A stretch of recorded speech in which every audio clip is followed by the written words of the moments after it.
আসসালামু আলাইকুম প্রিয় দর্শক। আহ, আশা করি সবাই ভালো আছেন।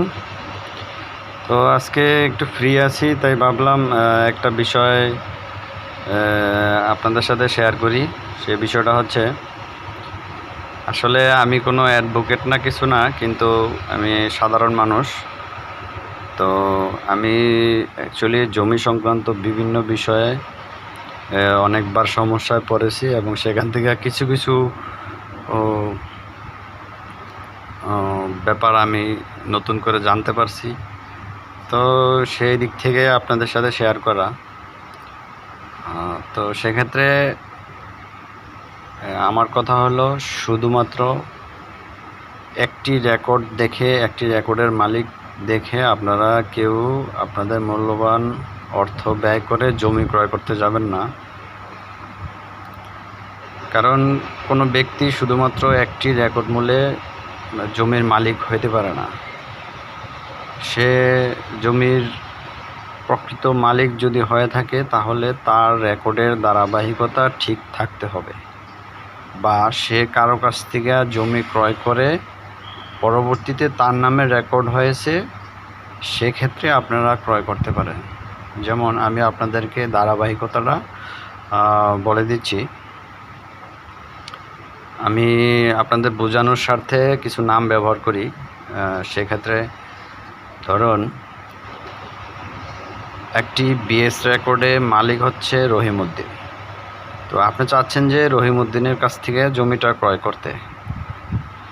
তো ঠিক আছে, ভালো। এখন আপনার যে কাজগুলো করতে হবে, সেই কাজগুলো হলো, যেহেতু রহিমউদ্দিন বিএস রেকর্ডের মালিক, সেক্ষেত্রে আপনাকে দেখতে হবে সে কি ক্রয় সূত্রে মালিক হওয়ার পরে বিএস রেকর্ডে তার নাম উঠেছে, নাকি সে তার ওয়ারিশ সূত্রে বা বংশ পরম্পরায় সে বিএস রেকর্ড মূলে মালিক হয়েছে। সেই বিষয়গুলো আপনাকে দেখতে হবে।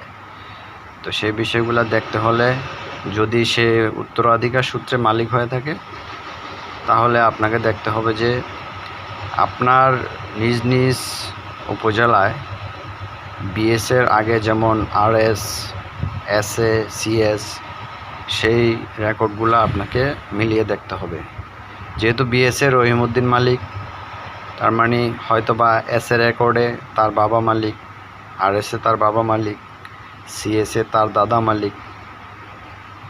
যদি এরকম রেকর্ডের ধারাবাহিকতা ঠিক থাকে, আমি সহজে বলি, যদি সিএসএ রহিমউদ্দিনের দাদা মালিক থাকে, সিএস থেকে আরএস রেকর্ডে রহিমউদ্দিনের বাবা মালিক থাকে, এবং বিএস রেকর্ডে রহিমউদ্দিন মালিকানা লাভ করে, তাহলে আপনি এই জমিটি ক্রয় করতে পারেন। কারণ এই জমির বিশুদ্ধতা 100% এখনও রয়ে গেছে।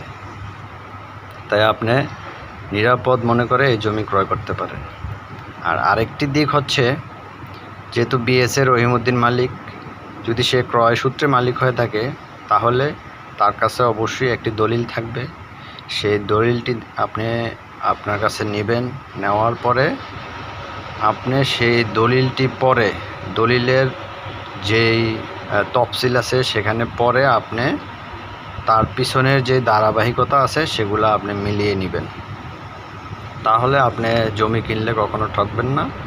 আর যদি শুধু একটি রেকর্ড দেখেই যে রহিমউদ্দিন বিএসের মালিক আছে, আরএসসিএস বা দলিল বায়া দলিল এগুলো না দেখে, না বুঝে আপনি শুধু একটি মাত্র রেকর্ডের মালিক দেখে জমি ক্রয় করে ফেলেন, তাহলে কিন্তু আপনি অনেক বড় সমস্যায় পড়ে যাবেন ভাই।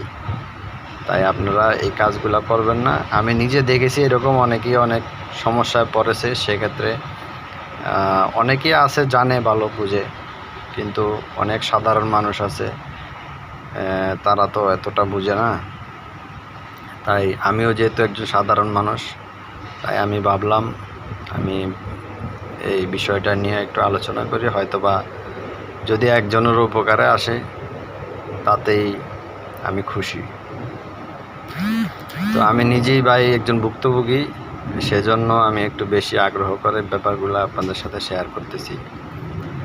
আর আরেকটা বিষয় খেয়াল করবেন, সেটা হচ্ছে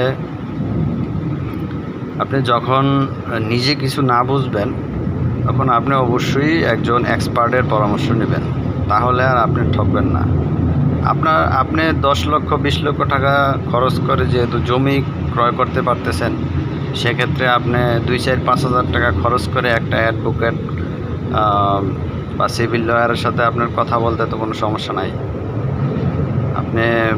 আমার পরামর্শ হচ্ছে আপনারা একজন অভিজ্ঞ ব্যক্তির মাধ্যমে পরামর্শ নিয়ে তারপরে আপনারা জমি ক্রয় করবেন। তো আশা করি বুঝতে পারছেন।